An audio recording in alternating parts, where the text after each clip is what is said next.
And it's very funny in Wellington right now. I had a few phone calls and discussions with various political people and stuff yesterday. And actually, I went to lunch yesterday to have a discussion over some business stuff.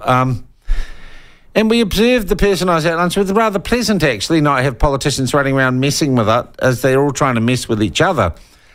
But there are some timing issues here that might have some interesting consequences. And to discuss those is our resident constitutional and electoral law expert, Graeme Edgeler. Graeme, thank you for joining us again, mate. How are you? I'm well, thank you. All right. Do we have, in layman's terms, a moment where if we haven't sorted out who the next government is, we've got to give this one a bit more time or reconstitute the government that we've got? It seems so, yes.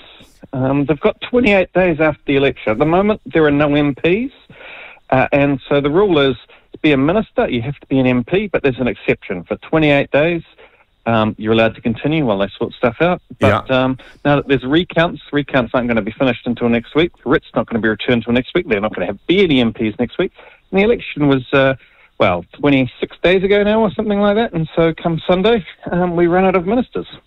Because there are no MPs come Sunday? Yes, well, there's no MPs today. But it'll be 29 days of having no MPs on Sunday. So we're not paying them at the moment, Graeme? No one. Our ministers are getting paid. This is saving us a fortune. Old MPs, like MPs who have lost their job, they get 3 months' pay anyway. They're getting paid. But the new lot. But it doesn't really save us any money, because as soon as we get MPs, no matter how long it takes, they backdate their pay to the election, or day after the election. Okay. Oh, damn. So, all right. We could take 2 months. So, Graeme, no MPs, no one can be a minister. Yeah, and so there's two sort of exceptions. We give you 28 days at the end. You know, there aren't any MPs, well, the old minister can stick on. We also have a rule where you can appoint someone a minister before they become an MP, which is, if Winston Peters wasn't involved in negotiations, they might have solved it already. And when John Key was first Prime Minister, the negotiations with the Māori Party, ACT and United Future, took 11 days or something like that. 3 days before the special votes were out, he was sworn in as Prime Minister, because we knew whatever the special votes were, he was going to win. And so that was technically before he was an MP. The result wasn't in. He hadn't been declared an MP. And so, Chris Hipkins was a candidate the last election. He could be appointed under that section. And so someone would have to appoint him, though, and we think that's probably is going to happen. It doesn't have to be a big deal. So the Governor-General, this would be, I presume, the Governor-General? Yes, the Governor-General. And there'll be sort of agreement with National that this is, something that should happen. And he becomes a placeholder, a purely placeholder Prime Minister. Yes, continuing the same way. No difference. But just we have the basic idea. One of their fundamental rules is, we have a whole bunch of laws which, if you read them, you would think if the Governor-General an enormous amount of power.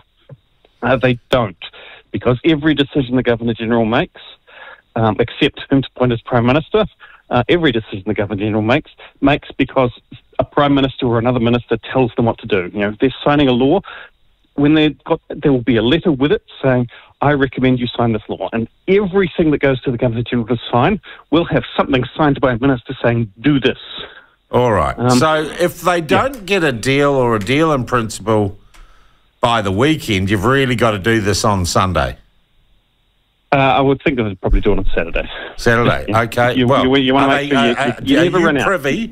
Are you privy, Graeme, to information that we are not? Are they going to do this on Saturday? Is that the plan at present?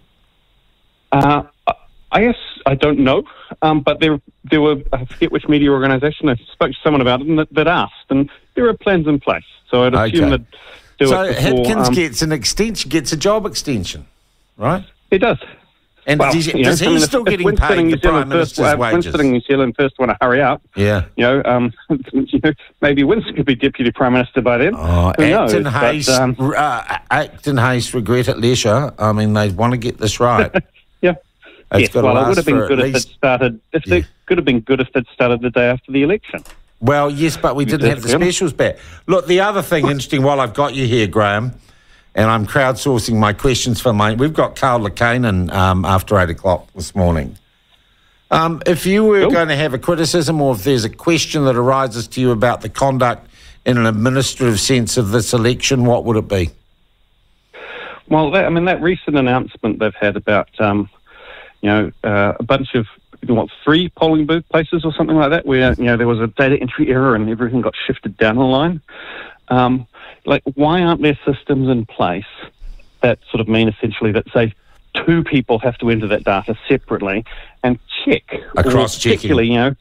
Yeah, cross-checking, and particularly, or even if it's only one person, the official count of ordinary votes is going to be slightly different from the official count on an unofficial count on election night, but they are counting the same votes. So, shouldn't you have a system in place if someone gets 1 or 2 votes different, it alerts you, and this vote count was slightly different from election night, but someone gets 500 votes less than they got on election night. And there are some close contests around the country, aren't there? This has changed. Yeah, there are some close contests, so it is, the integrity is important. In general terms, though, Graeme, and I know that we have rejected largely because of concerns of the technology and whether or not it can be corrupted. We have a pretty old, clunky system, but it does seem to work well, apart from the timing issues. Do you think we had a good election administratively? I think we did. And there are always going to be little things that you just can't plan for. A voting place running out of voting papers because this election it's got twice as many people as it had voting at it last election because some university hall was open, or there was a conference that weekend and a whole bunch of people went and cast special votes or whatever. There's going to be things you can't plan for. This one is one they could have planned for, and you'd think they would have systems which would be in place that might be able to stop it. Yeah.